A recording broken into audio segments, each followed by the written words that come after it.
রাখে। রাসূলুল্লাহ বলেন সাহাবীরা শোনো, আমি রাসূলুল্লাহ জানিয়ে দিলাম তোমার মায়ের ওপর থেকে রয়েছে জাহান্নাম। তোমার মাকে যদি তুমি দুঃখ দাও, কষ্ট দাও, শুনে রেখে দাও, এক ফোঁটা যদি চোখের পানি বের হয়, আমি রাসূলুল্লাহ জানিয়ে দিলাম তোমার মায়ের মনে যদি সামান্য শব্দ আসে, আমার আল্লাহ তোমার জন্য জাহান্নামের দরওয়াজা খুলে রেখে জান্নাতের দরওয়াজা বন্ধ করে দিয়েছে। তোমার জন্য জাহান্নামের দরওয়াজা খোলা, জান্নাতের দরওয়াজা বন্ধ। সুতরাং তুমি কোনটা চেষ্টা করবে করো। আমাদের ভাবতে হবে, নিজের মাকে ভালো করে ভাত দেয়নি আর শাশুড়ির জন্য 2 কেজি মিষ্টি কিনে শ্বশুর বাড়ি যাচ্ছে। আছে লালে, মাকে ভালো করে মা বলে ডাকে না, শাশুড়িকে মা মা মা মা করে কাঁধে ওপরে উঠছে, এমন নেই? হ্যাঁ, আপনি দেখবেন বাজারে গিয়ে কোনো সময় সন্তান মায়ের জন্য যে সামান্য 100 মাটা কিনে নিয়ে যায়, বুড়ি মা ঘরে পড়ে আছে 2 কিলো আপেল কিনে নিয়ে যায়, মাটা সারা সপ্তাহ করে খাবে এখন, এই চিন্তাই ভাবনা কিন্তু কোনো যুবকের কানে আসে না, যুবকের ব্রেনে খেলে না। কিন্তু যুবকের ব্রেনে খেলে আমি 2 মাস পর 1 মাস পর শ্বশুর বাড়ি যাচ্ছি, আমার শ্বশুর রয়েছে, শাশুড়ি রয়েছে, তাদের মুখে হাসি ফোটাতে হবে। কী কী নিয়ে যেতে পারে? বেদানা, আপেল, আনারস, বিভিন্ন রকমের ফল, বিভিন্ন রকমের মিষ্টি, যা পারলাম 200, 500, 1000, 1000, 2000 টাকার খাবার কিনে নিয়ে গেলাম। সেবাটা করলো কার? শাশুড়ি না মায়ের? কথা বলতে কার? শাশুড়ি। মাকে আমরা ঠিক মতো সেবা করতে পারিনি। আবার ভাই জানেনা মুসলমানেরা শোনো, আমার নবী দিন দুনিয়ার বাদশাহ হাবিবুল্লাহ রাসূলুল্লাহ মদিনা মসজিদে নববী শরীফে দাঁড়িয়ে বলেছিলেন, ও সাহাবায়ে কিরামেরা শুনে রেখে দাও, জেনে রেখে দাও, আমি নবী আমি রাসূলুল্লাহ জানিয়ে দিলাম তোমার মা যদি সামনে বসে থাকে, তোমার আব্বা যদি সামনে বসে থাকে, আর সেই সময় যদি তোমার শ্বশুর আসে, সেই সময় যদি তোমার শাশুড়ি আসে, না না না না না, তোমার মা বাবার সামনে তাদের বেশি মা মা করে শ্বশুর শাশুড়িকে ডাকবে না। শুনে রেখে দাও, জেনে রেখে দাও, তোমার মা বাবা যদি বসে থাকে আর তোমার আম্মা আব্বা সম্মুখে তুমি তোমার শাশুড়ি আর শ্বশুরকে আব্বা মা মামা করে বেশি কেন দেখো না? আল্লাহ নবী বলে, ও সাহাবায়ে কিরামেরা শুনো, আমি রাসূলুল্লাহ জানিয়ে দিলাম তোমার মায়ের সামনে তুমি তোমার যদি শ্বশুর আর শাশুড়িকে মামা মামা আব্বা আব্বা করো, আমি নবী জানিয়ে দিলাম তোমার মায়ের মনে দুঃখ আসবে, তোমার আব্বার মনে দুঃখ আসবে। আল্লাহ নবী বলেন, সাহাবীরা শোনো, আমি রাসূলুল্লাহ জানিয়ে দিলাম আর তোমার মায়ের মনে দুঃখ আসা, তোমার আব্বার মনে দুঃখ আসা, তোমার ইবাদত নষ্ট হয়ে যাবে। ইবাদত নষ্ট। তাহলে রাসূলের বিচার দেখেন যে তোমার মা আছে তোমার বাড়িতে, তোমার শ্বশুর আর শাশুড়ি এসেছে, তোমার শ্বশুর শাশুড়িকে তোমার মা বাপের সামনে যেন বেশি শ্বশুর শাশুড়িকে আব্বা আব্বা মামা বলে যেন কাঁধে উঠতে যাবে। তাহলে হলে কী হবে? তোমার মা মনে মনে করবে আমি আমার সন্তানকে নিজে পেটে ধরেছি, নিজে এতদিন কষ্ট করে বড় করে তুলেছি, আর সেই সন্তান আমাকে সারাদিনে যতবার না মা বলে, শ্বশুর শাশুড়িকে 1 সেকেন্ডে তার চেয়ে আরো বেশি বলে। তাই রাসূল বলছে সাহাবীরা যেন তোমার পিতা মাতার সম্মুখে শ্বশুর শাশুড়িকে বেশি মা মা আব্বা আব্বা করতে যাবো না। খবরদার এটা নয় যে শ্বশুর শাশুড়িকে মা আব্বা বলতে মানা করছে, এটা নয়। বলো কিরকম বলো, বাপকে বাপ বলতে হবে, বাপকে কখনো বোনাই বলা যাবে না। যাবে? যদি বোনাই বলি সম্পর্ক আলাদা। মাকে মা বলতে হবে, মাকে কখনো দিদি বলা যাবে না। মায়ের সম্মান মায়ের দিতে হবে, বোনের সম্মান বোনের দিতে হবে, বাপের সম্মান বাপে দিতে হবে, আর বোনাইয়ের সম্মান বোনাইয়ের দিতে হবে, ঠিক কি না? তাহলে শ্বশুরের সম্মান শ্বশুরের আর পিতার সম্মান পিতার। তাহলে রাসূলের বিচার দেখেন। আমার নবী আপনার নবী দিন ও দুনিয়ার বাদশাহ হাবিবুল্লাহ রাসূলুল্লাহ বলেন, সাহাবায়ে কেরামেরা শোনো, আমি রাসূলুল্লাহ জানিয়ে দিলাম, ও সাহাবায়ে কেরামেরা, তোমার মা যদি খ্রিস্টান হয়, তোমার মা যদি ইহুদি হয়, তোমার মা যদি নাসারা হয়, তোমার মা যদি বৌদ্ধ হয়, তোমার মা যদি অধর্ম হয়, তোমার মা যদি বেদুইন হয়, তোমার মা যদি হিন্দু হয়, শুনে রেখে দাও, জেনে রেখে দাও, তোমার মাকে তুমি যেন কোনো দিনের জন্য অভাব দেবে না। আল্লাহ নবী বলেন সাহাবীরা শোনো, আমি রাসূলুল্লাহ জানিয়ে দিলাম তোমার মায়ের কোনো দিনের জন্য অভাব দেবে না। তুমি হতে পারো মুসলমান, তোমার মা কিন্তু অধর্মের মানুষ, খবরদার শুনে রেখে দাও।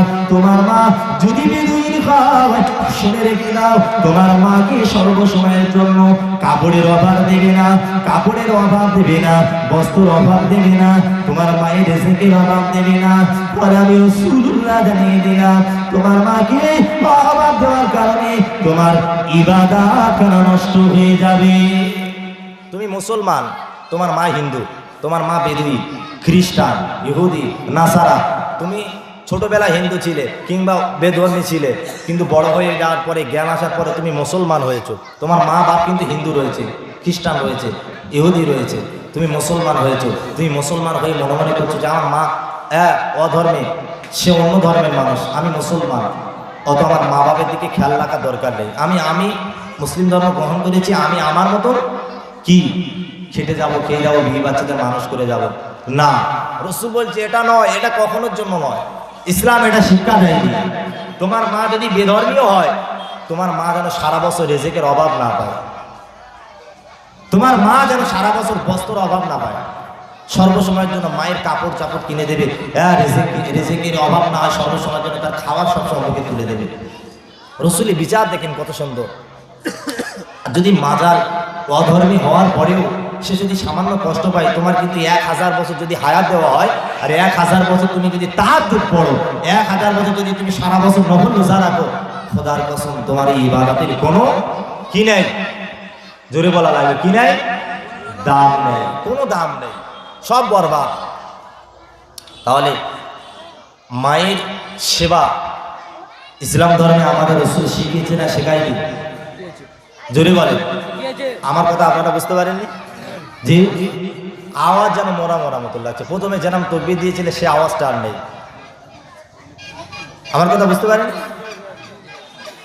মায়ের সেবা রাসূল দিয়েছে কিনা আমাদের শিক্ষা, কিন্তু আমরা মুসলমান হতভাগা, কপাল ফাটা, মাথা মোটা, আমরা পৃথিবীর জমিনে আসার পরে মাকে আর মায়ের সম্মান দিই না। অনেক বান্দা আছে দেখবি কথা বলতে বলতে মাকে তুই তোমকারি করে, এমা ভাত দে, এমা ওখানে যা, এমা ওই নিয়ে আয়, এমা তাই কর। মাকে তুই তুই করে আর শাশুড়িকে তুমি তুমি করে। এগুলো আমাদের জন্য খুব নোংরা অভ্যাস, খারাপ অভ্যাস, এগুলো আমাদের বঞ্চিত করতে হবে। আমার নবী, আমরা নবী, দিন ও দুনিয়ার বাদশাহ হাবিবুল্লাহ সোনারে মুহাম্মদুর রাসূলুল্লাহ হুজুর আমার জগতের মানুষগুলোকে শিক্ষা দিয়ে বললেন, শুনে রেখে দাও, জেনে রেখে দাও, ও আমার মাদানীরা, আমি রাসূলুল্লাহ জানিয়ে দিলাম পৃথিবীর জমিনে যেন তোমরা মাকে দুঃখ দিও না। শুনে রেখে দাও, তোমার মায়ের যদি হাসি মুখ দেখো আর তোমার মায়ের মুখের দিকে যদি তাকাও, আল্লাহর নবী বলে তোমার আব্বার মুখে যদি হাসি মুখে তাকাও, আর মনে মনে মনে মনে যদি তুমি বলো এটা আমার মা, এটা আমার আব্বা, আমার রাসূলুল্লাহ বলে, আর তোমার ভারতবর্ষের জমিন থেকে 2 লক্ষ টাকা খরচ করে আর সৌদি আরবে হজের জন্য যাওয়া লাগবে না। আমার আল্লাহ তাআলা তোমার নামায় আমালে এমনিতে ওমরার নেকি বন্ধ করেন। বলুন সুবহানাল্লাহ, আরো জোরে বলুন সুবহানাল্লাহ। ও ভাইরা আমার, শিরার নবী বললেন, ও আমার আম্মা শুনো, আমি রাসূলুল্লাহ জানিয়ে দিলাম তোমার মক্কায় যাওয়া লাগবে না, মদিনায় যাওয়া লাগবে না, 2 লক্ষ টাকা খরচ করা লাগবে না। আমার আল্লাহ তোমার নামায় আমালে ওমরা কাজের নেকি লিখিয়ে দেবে। আল্লাহ নবী বলে, কিন্তু তোমার মায়ের সঙ্গে যদি খারাপ আচরণ করো, আমি নবী জানিয়ে দিলাম তোমার জন্য আল্লাহ পাকে, আল্লাহ তাআলার আযাবের জান্নাত নারুল্লাহিল মুকাদ্দা ওয়া মা আদরাকা মাল হুতমা, ওই জাহান্নাম অপেক্ষা করছে। আল্লাহ রাসূল বললেন তোমার মায়ের সেবা করার কারণে, তাদের প্রতি ভালোবাসা, শ্রদ্ধা, মহব্বত দেখানোর কারণে তুমি হজের সওয়াব পেলে, আর তাদের সাথে খারাপ আচরণ করার কারণে আমার আল্লাহ তোমার জন্য ওয়ামা আদরাকা মাল হুতমা নারুল্লাহিল মুকাদ্দাস, এমন একটা জাহান্নাম তৈরি করেছে যে জাহান্নামের ভিতরে দেওয়ার কারণে মানুষের দেহ ঠিক থাকবে, কিন্তু ওই মানুষের ভিতর থেকে ফ্যাপসা, নাড়ি ভুঁড়ি কলিজা যা কিছু আছে সব টকবক টকবক করে ফুটে পানির মতন হয়ে পেশাব পায়খানার দাঁত ধরে ঝরঝর ঝরঝর করেই পড়তে থাকবে। মৃত্যু হবে না, মৃত্যু কোনোদিন হবে না। খবরদার, আমাদের সবাইকে ভাবতে হবে মায়েদের সাথে আমাদের খারাপ আচরণ করা কি যাবে না, মায়েদের সাথে আমাদের নোংরা ব্যবহার করা যাবে না, মায়েদের সাথে তুই তমকারি বলা যাবে না। শাশুড়িদের কাছ থেকে শাশুড়ির সম্মান দেব, শাশুড়ির সম্মুখে মায়ের সম্মুখে শাশুড়িকে বেশি মা মা বলা আর বাপ বাপ বলা যাবে না। মায়ের সম্মান মায়ের, শাশুড়ির সম্মান শাশুড়ি দিতে হবে। সুতরাং মা বাপ যেন কষ্ট না পায়। অনেকে দেখা যায় ছেলে ভালো কাজ কাম করছে, ভালো কাজ কাম, সারাদিন গেলে 500-600 টাকা রোজ, কিন্তু মা লোকের বাড়ি ভিক্ষা করে খায়। মা সারা বছর অপেক্ষা করে রমজান কখন আসবে, জাকাতের পয়সা নেবো, ফেতরার পয়সা নেবো, কোথায় বস্ত্র বিধান হচ্ছে, দুটো জামা কাপড় নেবো, কোথায় শাল নেবো, এই অপেক্ষা করে। কেন আমাদের ভিতরে এই জিনিসটা কেন থাকবে? আমি একটা ছেলে, আমি একটা সারাদিনে 500-600-700-400 টাকা ইনকাম করি, আমার মা কেন লোকের বাড়ি ভিক্ষা করতে যাবে? আমার বাপ কেন রাস্তায় দাঁড়িয়ে দাঁড়িয়ে দাঁড়িয়ে দাঁড়িয়ে ভিক্ষা করবে? আমাদের এগুলো ভাবতে হবে। 5টা ভাই তৈরি হয়েছে মা বাপকে ভাত দেওয়ার জন্য, 5টা ভাই মারামারি করে, 10 দিন খাও 5 দিন খাও। কেন? মা যখন বাপ যখন ছোটবেলা তোমাদের মানুষ করেছিল, 5টা সন্তান ছিল না, 4টে সন্তান ছিল না, মা বাপ কি ভাগাভাগি করেছিল? আমাদের ভাবতে হবে এগুলো। আমরা কেন ভাবি না? আমরা যখন ছোট ছিলাম, আমাদের মা বাবারা কি আমাদের প্রস্রাব পায়খানার জন্য মেরেছিল? তাও তো পারিনি। শীতের কনকনে শীত, মাঘ মাসে যা মায়ের কোলে প্রস্রাব করে দিয়েছি, পায়খানা করে দিয়েছি, তাই সমেত কোলে কলিজার টুকরা সোনার মানিক বলে বুকের ভিতরে জড়িয়ে নিয়ে যাতে সন্তানের না ঠান্ডা লাগে, সেই অপেক্ষা মা জড়িয়ে ধরে সন্তানকে কেতার ভিতরে দিল। মায়ের গায়ে কেতা হয়নি, সারা রাত ঘুমে কাটিয়েছে, ভালো করে ঘুম হয়নি, পিতারও ভালো করে ঘুম হয়নি, লোকের বাড়িতে হারাম কাজ করেছে, মিথ্যা কথা বলেছে, চিটিংবাজি করেছে, সুদ খেয়েছে, ঘুষ নিয়েছে, দুনিয়ার গুনাহ করেছে। কিসের জন্য? তারা কবরে টাকা পয়সা নিয়ে গেছে? তারা তো নিয়ে যায়নি। কিসের জন্য করেছিল? সন্তানেরা সুখে থাকবে। আমার সন্তান 5টা ছেলে, 5টা মেয়ে, তারা কি করে লোকের বাড়ি যাবে? উচ্চ মর্যাদা শিক্ষিত করব, তাদের লেখাপড়া শেখাবো, মানুষের মতো মানুষ করব, তাদের জামা কাপড়ের অভাব দেবো না, পেটের অভাব দেবো না। সেই হিসাবে বাপ লোকের বাড়ি কত কাজ কাম করে মেহনত করে রোজগার করেছে, সেই বাপের আজকে বয়স হয়ে গেছে, আমরা সেই বাপকে দূরে ঠেলে দিয়েছি। এক জায়গায় কুঁড়ে ঘর, ঠান্ডার সময় থত করে কাঁপছে আর শাল মুড়িতে বসে আছে, আর আমি আমার বিবি বাচ্চাকে নিয়ে সুন্দর ঘরের ভিতরে ঘুমাচ্ছি। ছি, মুসলমানের একদম, মুসলমান জগতের একদম পুরো কলঙ্ক। ইসলামটা ধ্বংস করে দিল, রসুলের সুন্নাত পুরো কবর দিয়ে দিল, পায়ের তলায় ঢুকিয়ে দিল। আর আমরা আবার জিজ্ঞাসা করি, আমরা আবার বলি রসুলের সুন্নাতের আমরা গোলাম, আমরা আশেকে রসুল, আমরা নবীকে বড় ভালোবাসি, আমরা মুসলমান ইমানদার, কাল কিয়ামতে রসুলের জান্নাতে সুপারিশ পাওয়ার আশা আমরা করি। আমাদের ভাবতে হবে কেন আমরা মায়েদের সঙ্গে এমন আচরণ করব? মায়েদের সাথে আচরণ করলে আল্লাহ পাক আমাদের কি জান্নাত ছোট জান্নাত দেবে না বড় জান্নাত দেবে গো? বলেন, ছোট জান্নাত না বড় জান্নাত? উঁচু জান্নাত। কেমন উঁচু জান্নাত? মনে রাখেন নবীদের সাথে জান্নাতে মর্যাদা লাভ করেছিলেন। জোরে বলুন সুবহানাল্লাহ। কাদের সাথে বলেছি? মায়ের সেবা করার কারণে ছোটখাটো আল্লাহ আল্লাহ ওলি না, একদম নবীদের সাথে জান্নাতে যাওয়ার মতন আল্লাহ পাক মর্যাদা দিয়েছে। জি, আপনারা মুসা নবী আলাইহিস সালামের নাম শুনেননি? মুসা নবী দেখতেন সর্বসময় আল্লাহর সঙ্গে উনি কথা বলতেন, আর ওনার মেজাজ ছিল খিটখিটে। উনি সর্বসময় আল্লাহর সাথে কি করতেন, ঠাট্টা করতেন, সর্বসময়ের জন্য হাসি মুখে কথা বলতেন আল্লাহর সঙ্গে। হযরত মুসা আলাইহিস সালাম একদিন আল্লাহর সঙ্গে কথা বলছে, এই ছোট্ট কথা বলে শেষ করবো, ভাই সাহেব এসে গেছে। আল্লাহ নবী মুসা আলাইহিস সালাম একদিন আল্লাহর সঙ্গে কথা বলছে, আর বলছে, আল্লাহ আপনি কি আমার জান্নাত দিবেন? আল্লাহ চুপ করে রয়েছে। মুসা নবী আল্লাহকে প্রশ্ন করছে, আল্লাহ আপনি কি আমার জান্নাত দিবেন? আল্লাহ চুপ করে রয়েছে। তারপরে মুসা নবী নিজে খানিকক্ষণ চিন্তা করে বলছে, আল্লাহ আপনি তো আমাকে নবী করেছেন, আর নবীরা তো জান্নাতি, আমি তো নিশ্চয়ই জান্নাতি। তবে আল্লাহ আমি একা জান্নাতে যাব না, আমার সঙ্গে কোনো বন্ধু বান্ধব যাবে? আল্লাহ বলছে, না, তোমার সঙ্গে বন্ধু যাবে। তো মুসা বলছে, আল্লাহ আমি যেহেতু একা জান্নাতে যাবো না, বন্ধু যাবে, তা আমার কোন জামানার নবীর সাথে আমাকে পাঠাবে? যেহেতু নবীর সাথে নবী রিলেশন, আমি নবী যাবার অন্য জামানার নবীর সাথে আমি জান্নাতে যাব, তাহলে কোন জামানার নবী আমি তার সাথে জান্নাতে যাব? আল্লাহ বলছে, শোনো মুসা, তুমি কোনো জামানার নবীর সাথে জান্নাতে যাবে না, তুমি যে লোকটার সাথে জান্নাতে যাবে সে লোকটা কোনো নবী নয়, সেটা হলো সামান্য একটা কোষাই, গোস্ত বিক্রি করে খাওয়ার মানুষ। যদি বলুন সুবহানাল্লাহ।